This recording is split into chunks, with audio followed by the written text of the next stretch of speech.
Olá, boa noite. Bem-vindos a mais um episódio do podcast Saúde Pélvica em Foco. Hoje nós temos uma coisa diferente. Nós estamos com dois profissionais, porque vamos falar de um assunto que hoje em dia está muito comentado. A gente vê a cada dia chegando mais nos nossos consultórios essas pacientes que sofrem de endometriose.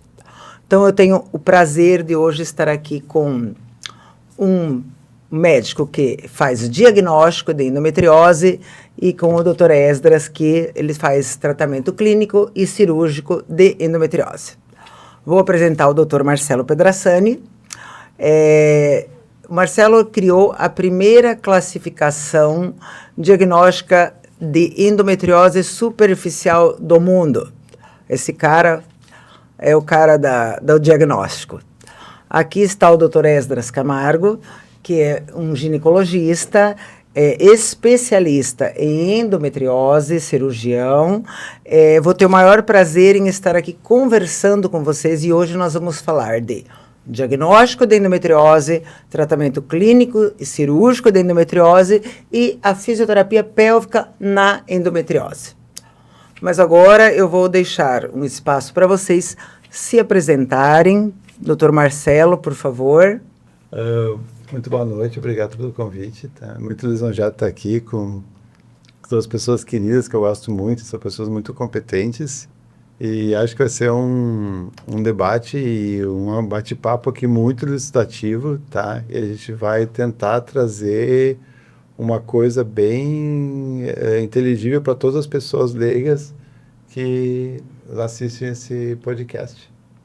Lembrando que endometriose é um assunto que renderia 24 horas de podcast, né? Então, provavelmente vamos fazer alguns outros episódios, mas vamos começar pelo começo e falar hoje aquilo que a gente vai conseguir no nosso tempo. Dr. Esdras. Muito obrigado pelo convite, participar desse podcast. Estou muito feliz e honrado em estar aqui com duas assumidades também da endometriose, na fisioterapia pélvica, a Rúbia e o Marcelo, que há muitos anos a gente trabalha juntos com essa parte de ultrassom. A gente cresceu bastante assim na endometriose, Florianópolis, Santa Catarina, por uma longa história, né? Em que a gente foi escrevendo essa história com o passar dos anos. E é muito importante espaços como esse, em que a gente pode conversar e tentar trazer mais informações para as mulheres que sofrem muito com essa doença, que é a endometriose. Agora, minha primeira pergunta é para você, Dr. Marcelo Pedrassani. Eu gostaria de saber, o que motivou você a desenvolver uma classificação diagnóstica da endometriose superficial, que é algo inédito no mundo, né? E quando é que a gente pode optar por ultrassom vaginal e quando se opta por ressonância magnética? São duas perguntas em uma, tá? Não, certo. Então, isso aí eu vou ter que voltar lá em 2009, mais ou menos. Pode voltar onde você quiser. Estou voltando bastante tempo. Eu estava, por acaso, lendo um artigo científico sobre endometriose, que nem eu comentei, que o Ezra estava comentando anteriormente, agora eu vou falar novamente. E, por acaso, eu li o artigo científico sobre endometriose, mas assim, como qualquer artigo tu passa, não leva muita fé no artigo, li o artigo, tá. Mas achei que assim, era de vez em quando se via endometriose, mas era uma coisa que era muito... ainda era o papel da laparoscopia.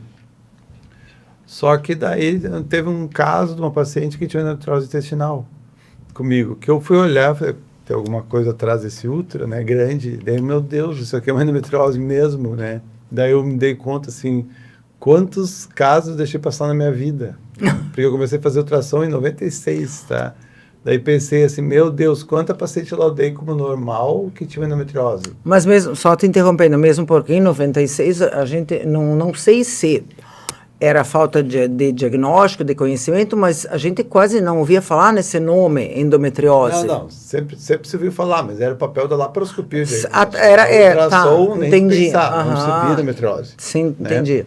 Então, assim, o primeiro artigo que foi publicado, que se falou mesmo que dá para ver endometriose no ultrassom transvaginal, foi em 2003, do Bazon, um pesquisador francês. Mas esse troço ficou assim, alguma pesquisa uma aqui, uma colar. E daí teve uma pesquisa em 2007, que foi importante da USP, que é do professor Maurício Abrão, que mostrou uma acurácia alta, mas a coisa demora para andar, né? Porque não tem ninguém que aprendeu aquilo ali e o conhecimento não é replicado. Daí eu vi aquilo e, meu Deus, dá para ver? E a partir daquilo eu comecei a ir atrás, né? Tudo que é literatura, e comecei a treinar por conta própria. Não tinha ninguém para me ensinar também. Sim. Daí eu tive que meio autodidata na época. Sim. E daí foi indo, né? Daí os anos foram se passando, e daí eu comecei a notar, porque eu já sabia como é que eram as lesões de endometriose superficial, porque eu já tinha feito laparoscopia no passado, e eu sabia como é que era o aspecto.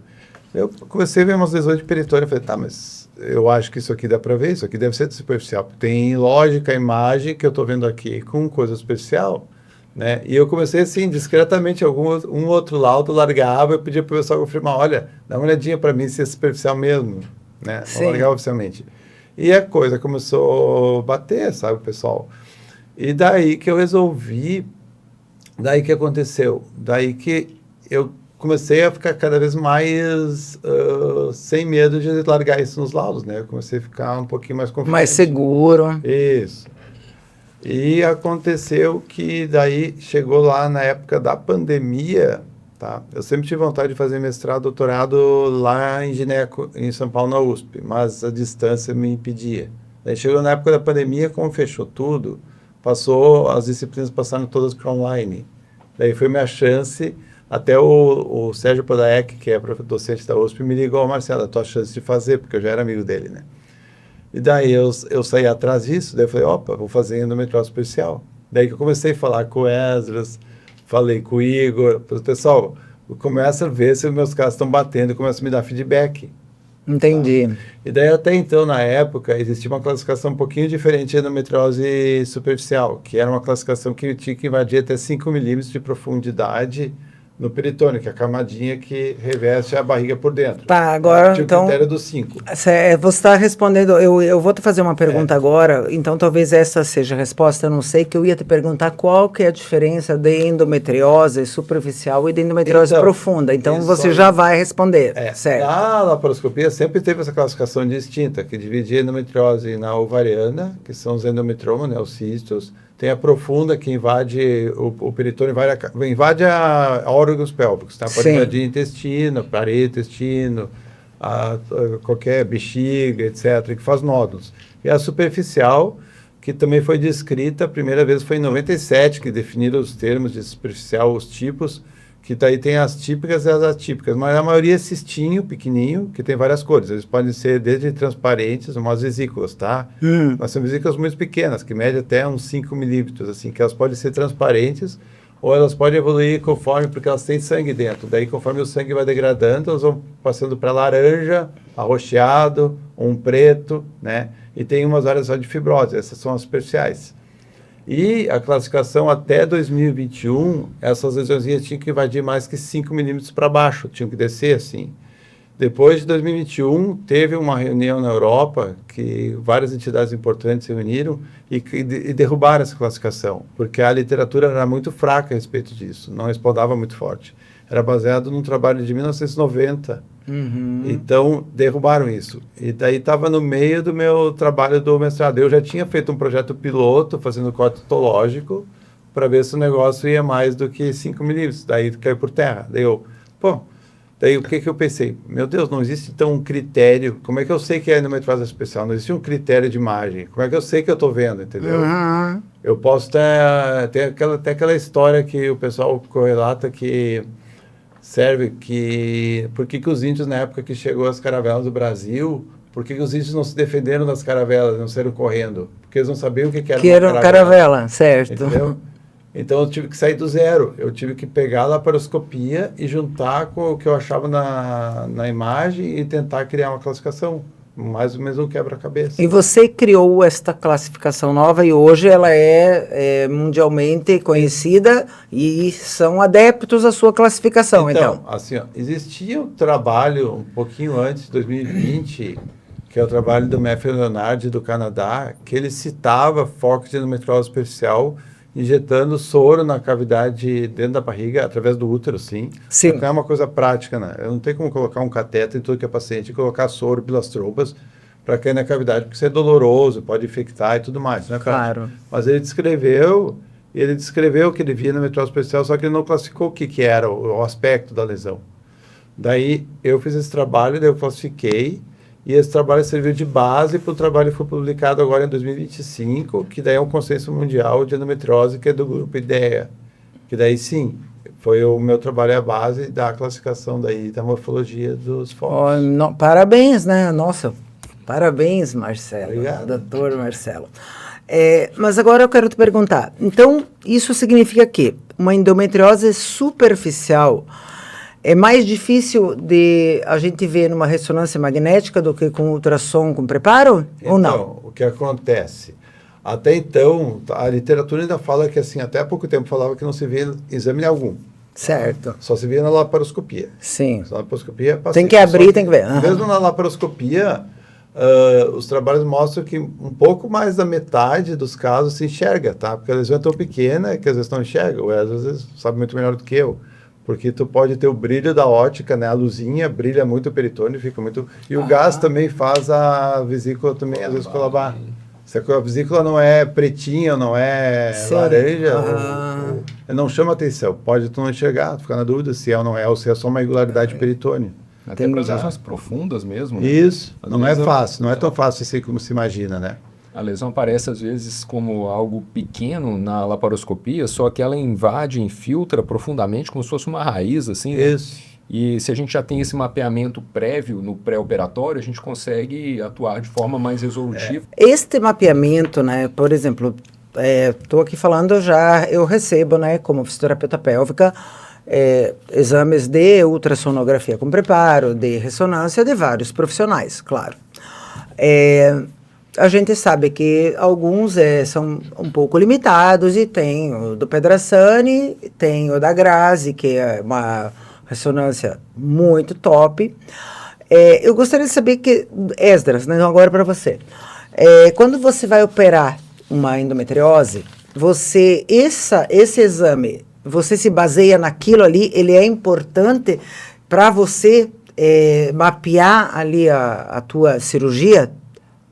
Com certeza, o mapeamento, como o próprio nome diz aí, ele é um mapa, ele é um guia para o cirurgião, para a gente se preparar, para a gente constituir equipe. Quando a gente sabe que tem um acometimento intestinal, não vai só o ginecologista. Então, assim, quando eu comecei também na prática cirúrgica da laparoscopia, na endometriose, isso lá na residência, lá atrás, várias vezes a gente se deparava com lesões muito mais avançadas, acometendo órgãos que o ginecologista não tem formação nem capacidade para atuar sobre os mesmos.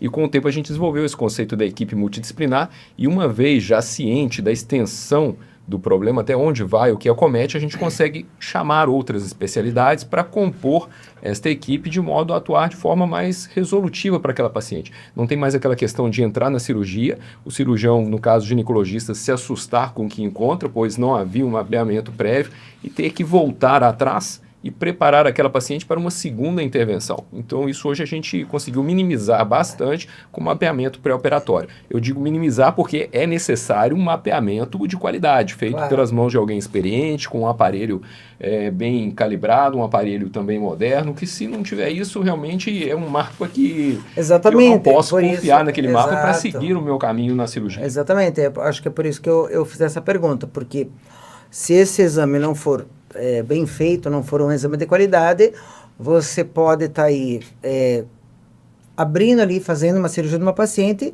daquilo que aquele exame apareceu, mas daí você se depara com o quê? Um foco em ureter, um foco em bexiga, e aí o que faz o cirurgião daí, né? Então, a pergunta é muito pertinente, porque eu já tive várias pacientes que relataram para mim que fizeram alguns exames, né, alguns ultrassons e com outros profissionais, e que daí na hora da cirurgia o médico sozinho não chamou a pessoa que é competente para determinado foco ali em determinada região, e aí acontece os BOs que a gente acaba pegando, né? Então, por isso que eu adoro Adoro teus exames. É que assim, ó, antigamente, como é que fazia, né?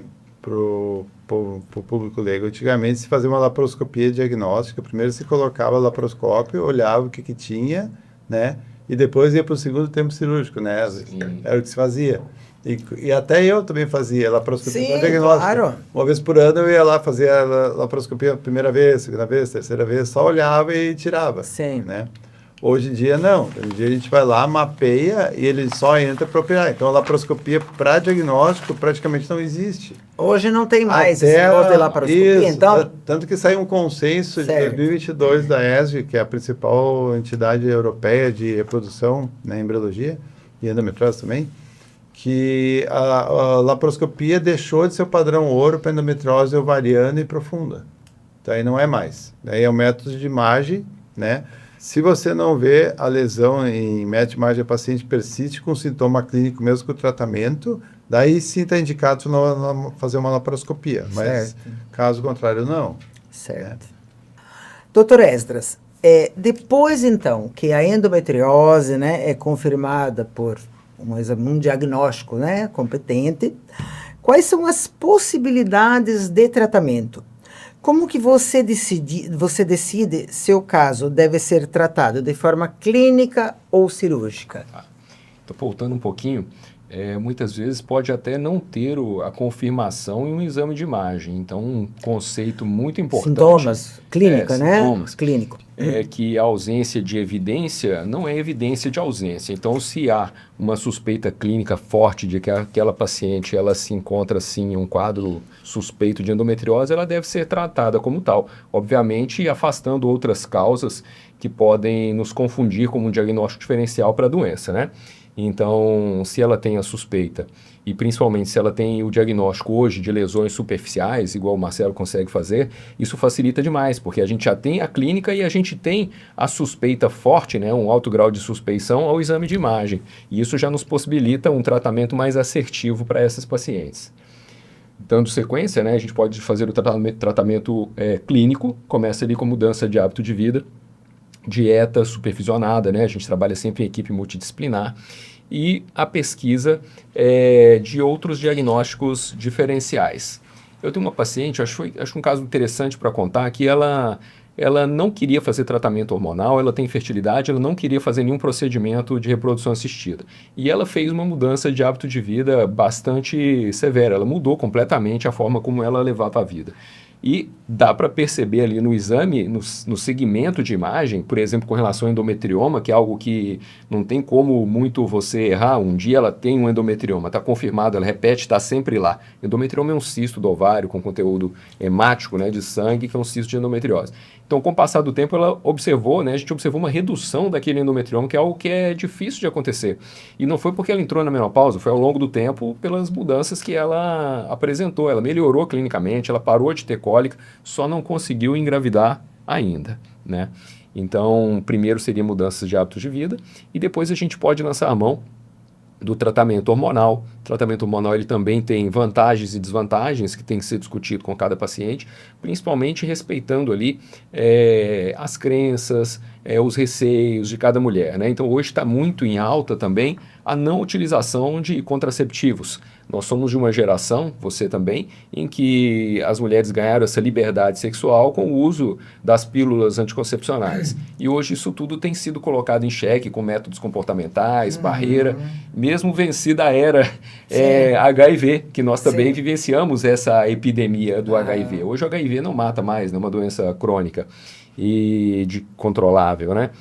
Tá, então a gente tem o tratamento hormonal, né, que seria essa outra alternativa, e quando nada disso funciona, só que ainda tem algumas outras etapas a serem avaliadas, né? Só um minutinho, doutor Esdras, você falou, quando nada disso funciona. Então, assim, qualquer caso de endometriose que chegue para você, com qualquer diagnóstico de imagem, você antes vai tentar uma abordagem clínica e não cirúrgica, ou existe algum caso de endometriose que chega e se fala, não, isso aqui não tem como você... Antes nós vamos ter que te operar, para depois a gente partir para outras possibilidades para você ter uma qualidade de vida? Infelizmente, tem casos em que a indicação cirúrgica ela é mandatória, mesmo na ausência completa de sintomas ou infertilidade, né? Certo. Então, seria aquela endometriose que acomete o ureter. O ureter é aquela estrutura que leva a urina do rim até a bexiga. Sim. Então, quando há um acometimento do ureter com uma dificuldade de passagem de urina, isso pode levar a um dano até a perda do rim. Então, nessa situação, a indicação cirúrgica é mandatória. Outra indicação seria aquela em que há uma obstrução, né, uma compressão de fora para dentro no intestino, ocasionada pela endometriose ou até por nódulos, ou um endometrioma volumoso. A gente teve um caso de um endometrioma comprimindo o ureter, levando a dilatação do rim.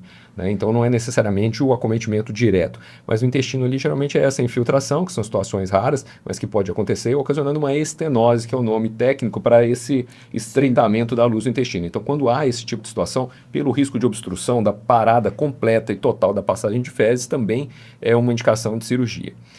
E às vezes até sem sintoma. A gente operou uma paciente que o Marcelo viu que ela tinha ali uma área de estenose. A gente fez a colonoscopia. Na colonoscopia a gente viu que era até mais grave ali a sonorizão. Não passou ali realmente o aparelho, né, do colonoscópio, que é uma câmera que entra no reto. E essa paciente ela foi operada completamente assintomática. Então aquilo para ela foi um choque. Eu não sinto nada e vou ter que passar por uma cirurgia operando o meu intestino. Isso que eu nunca vou entender, tá? Eu atendi uma paciente na vida assintomática. Eu nunca consegui imaginar que existisse endometriose, porque como a gente vê que a endometriose é uma dor que ela é suicida, tá? É incapacitante, e eu já tive pacientes que já tentaram se suicidar por isso. Como que uma pessoa cheia de endometriose, ela não tem sintomas? É isso que é uma coisa que eu me pergunto sempre. E ela vai, então, exatamente por isso, ela não tem sintoma. Então, ela foi no médico fazer um exame de rotina e descobriu endometriose, ou ela não conseguia engravidar? Essa paciente ela não teve filhos, detalhes assim do caso para eu trazer para você, eu precisava voltar ali ao prontuário. Mas ela achou chocante, ela precisar, assim, geralmente assim, tem uma cólica, assim, mas que é uma cólica que também não chama muito a atenção dela. Essa questão de cólica normal também dá para a gente conversar a respeito disso. Até que ponto que uma cólica pode ser considerada normal, né? Exatamente. Até que ponto em nível de intensidade ou até que ponto em nível de persistência ao longo da vida da mulher. Claro, né? lógico. Isso dá para a gente discutir um pouco mais a respeito. Mas ela não tinha sintomas intestinais que justificassem uma intervenção e que foi retirado ali 18 centímetros de intestino, sabe? E tinha outras lesões de endometriose profundas. Esse foi um caso interessante, trabalhado em equipe multidisciplinar, porque estava presente ali junto comigo a equipe da coloproctologia. E a paciente, ok, ela não queria engravidar, ela estava perto da menopausa ainda, mas com risco de fazer uma oclusão intestinal. E a gente foi ali para a cirurgia. Qual que era o principal objetivo da cirurgia? Resolução do risco de parada de trânsito fecal, né, da passagem das fezes. O restante da endometriose e tudo, para ela não era um problema. Sim. Então esse é o momento da gente saber segurar o freio para não ir além do que é necessário ser realizado para aquela paciente. Isso é um papel importante do ginecologista na equipe, que nesse momento em que o cirurgião coloproctologista está em plena atuação, eu fico do lado de fora do campo, muitas vezes do lado dele ou auxiliando, mas eu trabalho como um navegador, em que ele é o motorista, ele está dirigindo nesse caso específico da abordagem intestinal e ele não consegue enxergar muito além do que aquela primeira curva. Eu, como navegador, tendo o mapa, que é a história daquela paciente, eu consigo dizer para ele, não vai mais. Não, mas falta pouco para eu conseguir aqui. Cara, essa é uma lesão baixa no intestino, muito baixa. Tudo foi bem até agora. Já foi feita a retirada da porção acometendo o intestino com risco de obstrução. Foi sucesso. Avançar nesse ponto para uma paciente que não tem sintoma, a gente vai estar trazendo para ela um risco de uma colostomia que ela não tem e não vai trazer benefício. Não é vantagem, não é nenhuma glória remover todas as lesões nesse caso específico. Então ali foi E o cirurgião relutou um pouco. Depois ele se acalmou, respirou fundo e realmente você tem razão e vou parar aqui a cirurgia. Perto do menopausa, o cetinado está ótimo, super bem, e foi bom e prudente a gente não ter ido além. Por isso que é importante o profissional que opera a paciente, no caso do ginecologista, mesmo que ele não tenha a capacidade resolutiva para os casos mais complexos envolvendo outros órgãos que não o trato genital feminino, é importante que ele esteja presente, porque o ginecologista é que tem a paciente no pré-operatório e quem vai lidar com as complicações a longo prazo no pós-operatório. Então, o especialista em endometriose ele tem que ser, a priori, o ginecologista. Não dá para ser um cirurgião do aparelho digestivo, porque ele não tem essa visão, essa experiência, essa vivência com relação a lidar com a mulher. Com certeza, concordo plenamente. Eu te fiz essa pergunta porque você me parece um médico conservador, tá? Eu gosto de médicos conservadores, então eu te fiz essa pergunta sobre quando você operaria uma endometriose sem antes tentar, né, um tratamento clínico multidisciplinar, porque recebo muita paciente sua que eu questiono, nossa, mas não operou e mandou primeiro isso.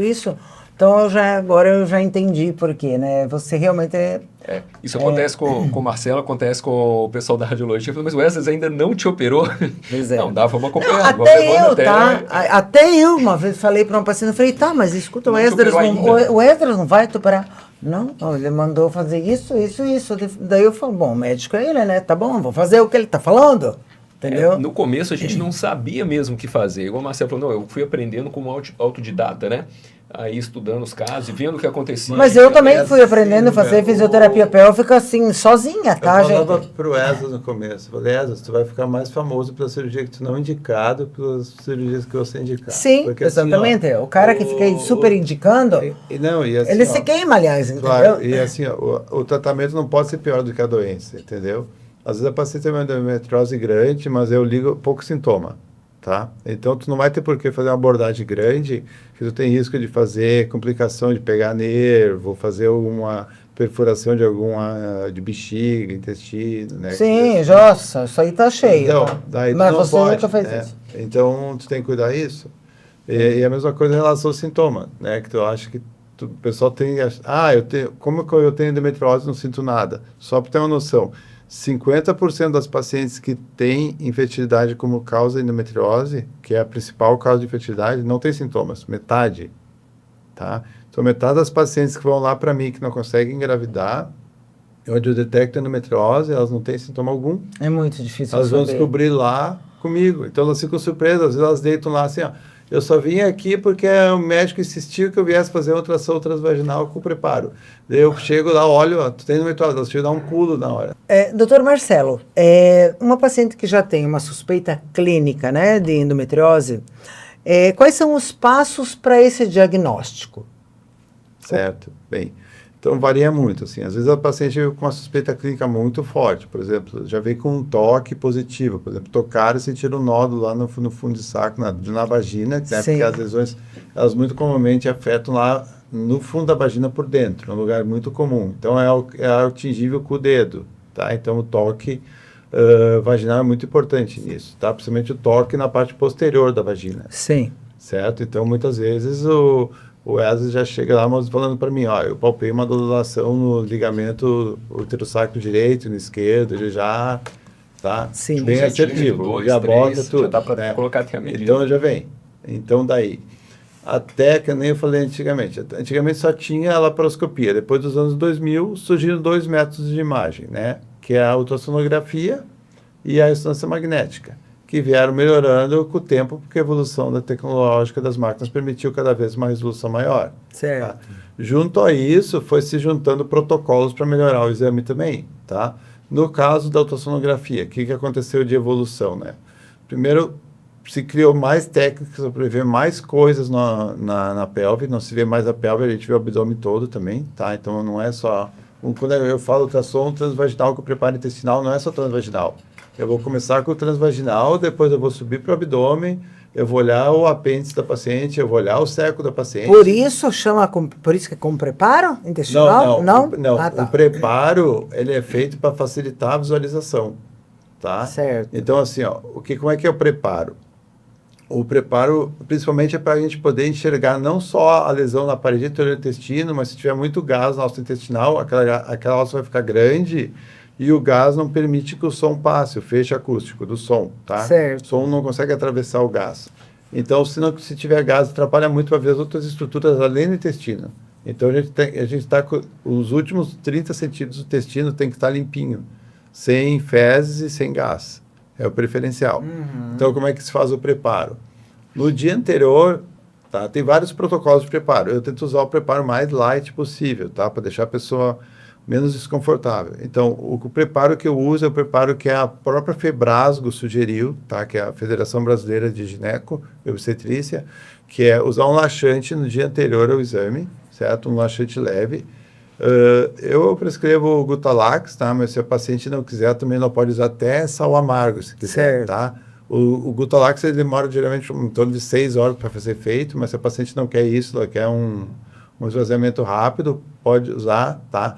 Se a paciente não for constipada, ela pode até, quem sabe, nem usar o laxante anterior. Mas Sim. como a gente não sabe quem é constipada, quem Claro, não é, claro. é difícil. Então, a gente tem que assegurar que o segundo momento do preparo funcione. Então, a paciente vai usar um laxante no dia anterior, tá? Mais um Buscopan para não formar gás, um Luftal para não formar gás, desculpe, tá?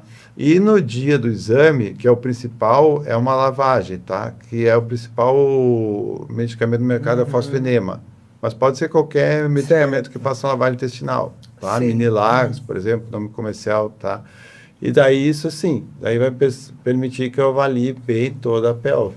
Entendi. Posso fazer uma pergunta aqui? Pode, Marcelo? claro. Marcelo, assim, eu atendo pacientes, você também recebe, vem lá de São Miguel do Oeste, de Ourinho Cerqueira, de cidades bem distantes aqui da nossa capital, estado de Santa Catarina, Florianópolis, e elas, quando eu prescrevo ali, né, eu solicito o mapeamento para endometriose e aviso que há necessidade de um preparo, elas ficam preocupadas, mas eu vou vir lá de São Miguel do Oeste, vou usar um laxante, como é que eu vou fazer esse caminho? Então, assim, há um tipo de preparo diferente para essas pacientes que vêm de longe para a realização do exame? Então, não existe um preparo diferente, não, tá? O que acontece às pacientes? Geralmente, quando elas vêm, dá pena porque elas têm que, geralmente, pegar um hotel na cidade. Elas têm que ficar no... É isso que eu ia dizer, elas têm que ficar no hotel.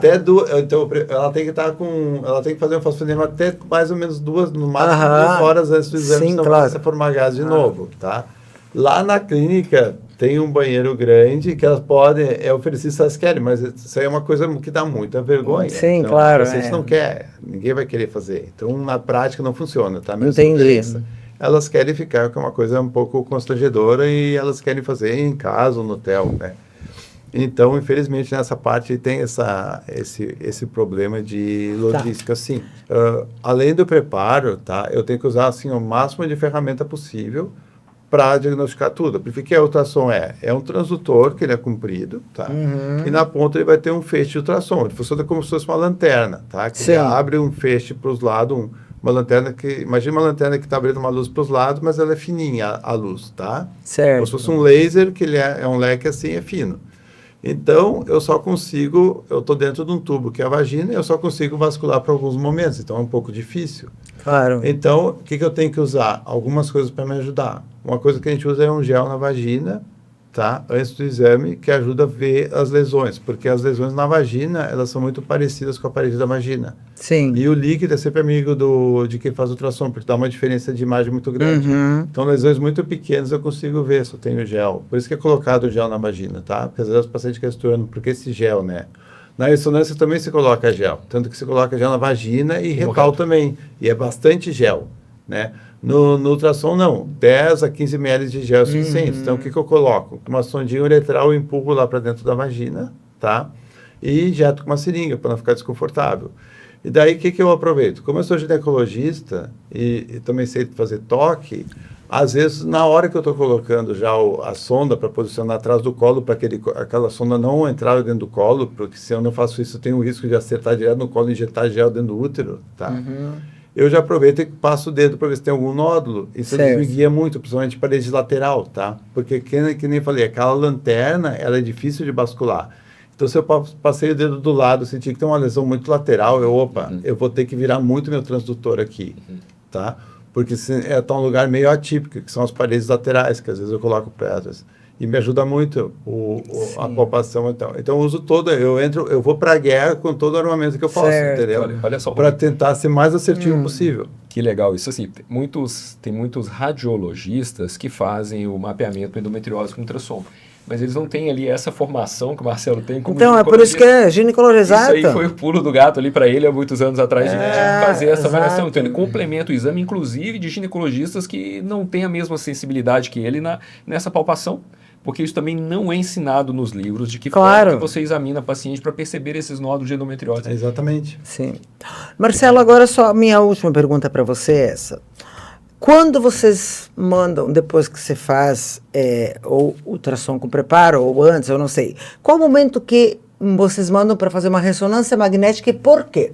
Tá. Assim, ó, é sempre isso aí. Teve uma eterna briga e tudo que é congresso, tá? Claro. Essa briga foi vários congressos, sempre tinha quem fazia ultrassom e que fazia ressonância, discutindo qual que era melhor. Hoje em dia as coisas estão bem mais pacíficas, tá?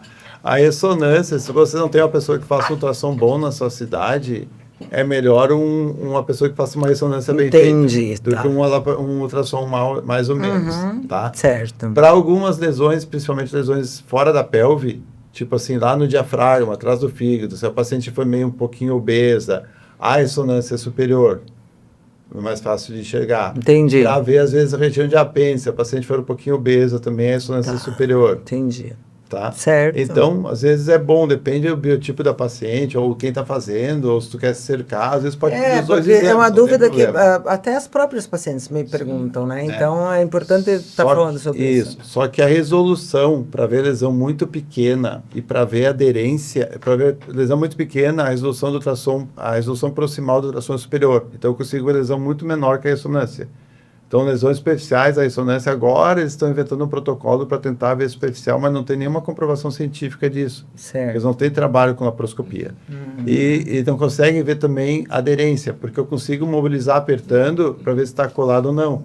Na ressonância, eles só aferem se está aderido ou não indiretamente, ou tipo assim, se a pelve está distorcida ou se tem algum serrilhadinho entre uma estrutura e outra. Certo. Então fica uma coisa assim, eu acho que tem, mas não tenho certeza. Querendo ou não, o radiologista que faz a ressonância também tem que ser muito bom. Tem que ser muito bom. Tem que ser muito bom. Daí, então, hoje a coisa está mais pacificada. Então, muitas pessoas que eram top no Brasil na ressonância pularam para o ultrassom também. Então, foi as duas coisas.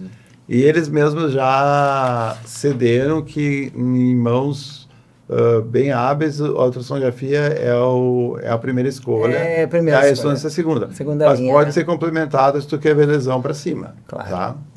Bom, agora eu vou fazer uma pergunta para o Dr. Esdras, porque nosso tempo aqui está acabando, acho que a gente já até passou um pouquinho da hora, mas claro que nos próximos episódios nós vamos continuar.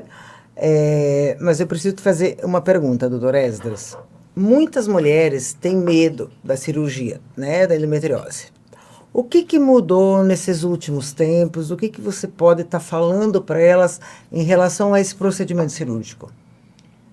Medo, receio com relação a passar por uma cirurgia, isso é bem natural do ser humano. Mas, na real, elas não têm muito medo da cirurgia, não. Elas têm mais medo da anestesia do que da cirurgia.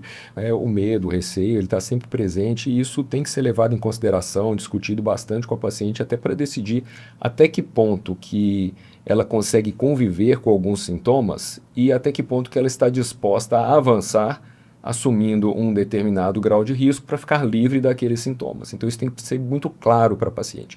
E a gente não vai para a cirurgia enquanto nem a paciente nem eu estamos completamente convictos de que aquele é o melhor caminho a ser traçado, independente do grau de risco, né? Então ela só vai, né, ela tem medo e tudo, enquanto ela não está preparada. Se não for algo de risco absoluto de vida para ela, eu não vou para a cirurgia. Ela tem que estar consciente e a gente tem que seguir juntos. Eu sou um guia ali para ela. A gente vai juntos passar por um caminho pedregoso, um caminho difícil, um caminho perigoso. Mas é preciso que ela confie em mim e eu confie nela para que a gente faça essa travessia com segurança. O que a gente teve de avanço com relação à técnica cirúrgica para minimização dos riscos e das complicações? Primeiro foi um mapeamento mais completo com relação ao que a gente vai encontrar na cirurgia. E mesmo com um mapeamento bastante evoluído, com diagnóstico de lesões superficiais cada vez mais preciso, a gente sempre encontra mais lesão do que os exames são capazes de descrever. Então a gente sempre superestima um pouco mais ali. Claro. Me deu isso aqui, eu sei até onde eu posso ir sozinho, até que ponto que eu preciso levar um cirurgião da parede digestiva, até que ponto que eu preciso, inclusive, compor com outras especialidades, além do cirurgião da parede digestivo, para que a gente compõe uma equipe, cada um dando o seu melhor em busca do melhor resultado para a paciente. Então isso seria um avanço.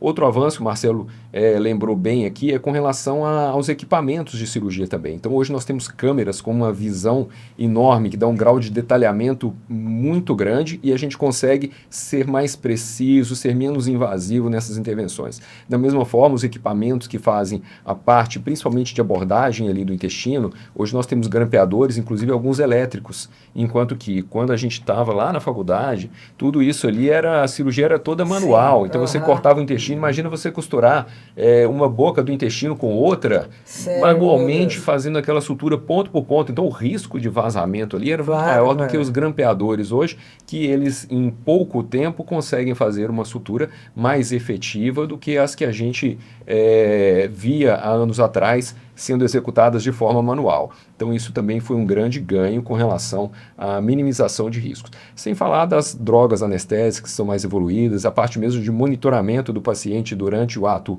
anestésico, posicionamento na mesa para evitar a compressão, que podem ter lesões simplesmente por muito tempo naquela mesa. Sim, com certeza. Eu sou fisioterapeuta, já recebi algumas pacientes com lesão assim, com dor, depois de muito tempo ali na mesa. Para resolver um problema e acaba saindo exato. Doutor Esdras, a nossa última pergunta, prometo, né, desse bloco, desse episódio, porque a gente excedeu o tempo. Eu gostaria de saber com você qual que é a diferença da cirurgia aberta para a laparoscopia e hoje para a tão queridinha robótica.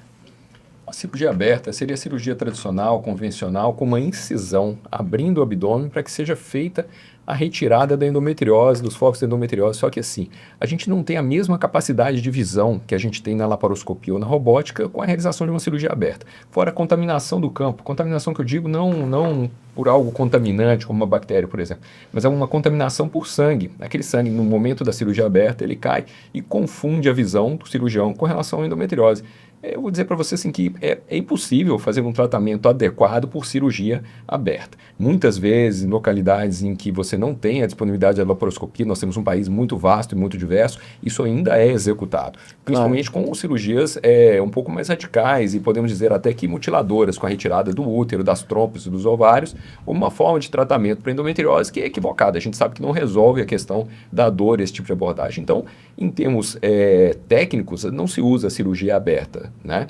E a gente segue então para laparoscopia, que seria a videolaparoscopia, que é uma evolução da laparoscopia. Sim. Então a laparoscopia era aquela introdução de uma ótica em que o cirurgião ele olhava como se fosse uma luneta dentro dos pacientes e ali começou depois de um diagnóstico a fazer pequenos procedimentos. Então hoje isso evoluiu para a videolaparoscopia, que é acoplado nessa ótica, que é como se fosse uma luneta, um dispositivo que é ligado a um monitor de vídeo e ali a gente consegue, com uma fonte de luz, iluminar a paciente por dentro e conseguir, através de pequenas incisões, realizar o ato cirúrgico necessário para a remoção das lesões de endometriose e até cirurgias maiores, como uma esterectomia, por exemplo, cada uma com a sua respectiva indicação. A cirurgia robótica ela é uma evolução da laparoscopia, mas ela também é uma laparoscopia. A gente utiliza também incisões pequenas, a gente utiliza também uma microcâmera, utiliza um sistema de vídeo, um sistema de iluminação, um sistema de gás para distensão do abdômen, para que crie um espaço e a cirurgia possa ser executada. A diferença principal entre as duas técnicas está em que o cirurgião ele trabalha com pinças mecânicas manualmente, como se fosse uma tesoura. Você coloca ali a mão na tesoura, só que ela tem uma haste longa e lá na frente a gente movimenta a ponta daquele instrumento. No caso da cirurgia robótica, a pinça fica presa no braço do robô. Imagine como se fosse esse microfone aqui, esse braço, e aqui na ponta, o microfone segurando o braço, fosse a pinça da laparoscopia. E o cirurgião, fora do campo cirúrgico, ele acionando como se fosse um joystick, ele consegue trabalhar aquela pinça que está na ponta do braço do robô. E não só as duas mãos ali do cirurgião, ele consegue trabalhar esse braço, o braço que está aí contigo, o braço que está aqui com o Marcelo e a câmera que está filmando a gente também. Meu Deus, então, haja tico e teco. É algo mais complexo. Eu brinco ali com as pessoas que me perguntam, como é que é operar um robô? Eu falo, é tranquilo, é uma coisa assim que é até divertido fazer. Mas como, né? Para pensar assim, é que nem perguntar para o piloto assim, o que é pilotar um helicóptero, imagina.